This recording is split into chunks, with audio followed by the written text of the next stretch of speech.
আগামী ২৬শে মে লিডস 8-এর শাহজালাল মসজিদ কমিটির নির্বাচনকে সামনে রেখে খুব জোরালোভাবে দুটি গ্রুপের মধ্যে তাদের নির্বাচনী সভা সমাবেশ এবং ভোটারদের ঘরে ঘরে গিয়ে প্রচারণা চালিয়ে যাচ্ছেন। দুটি গ্রুপের মোট ৪২ জন প্রতিদ্বন্দ্বী এই নির্বাচনে অংশগ্রহণ করবেন। এর মধ্যে থেকে প্রথম যে ২১ জন নির্বাচিত হবেন তারা আগামী ২ বছরের জন্য মসজিদ পরিচালনা করার দায়িত্ব পাবেন। গতকাল বৃহস্পতিবার স্থানীয় লিডস 8-এর বাংলাদেশ সেন্টারে আফজাল হোসেনের নেতৃত্বাধীন গ্রুপের মত বিনিময় সভা অত্র এলাকার সম্মানিত নাগরিকবৃন্দকে নিয়ে অনুষ্ঠিত হয়।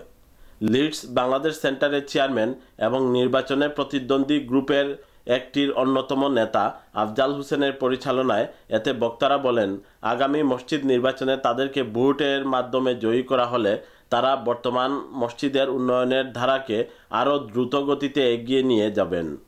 তারা নির্বাচিত হলে কী কী উন্নয়নমূলক কাজ করবেন তার কিছুটা ধারণা সকলের সামনে তুলে ধরেন।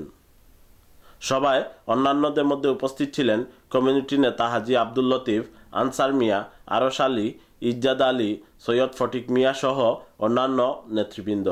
আপনারা যারা শাহজালাল মসজিদের সদস্যবৃন্দ আছেন, আপনাদের কাছে আমাদের সকলের পক্ষ থেকে যারা আমরা এখানে দাঁড়িয়েছি বা মনোনয়ন দিয়েছি, সকলের পক্ষ থেকে আপনাদের কাছে আমাদের আকুল আবেদন, আপনাদের মূল্যবান ভোট এবং সমর্থন দিয়ে আগামীতে শাহজালাল মসজিদের খেদমত করার সুযোগ করে দিন।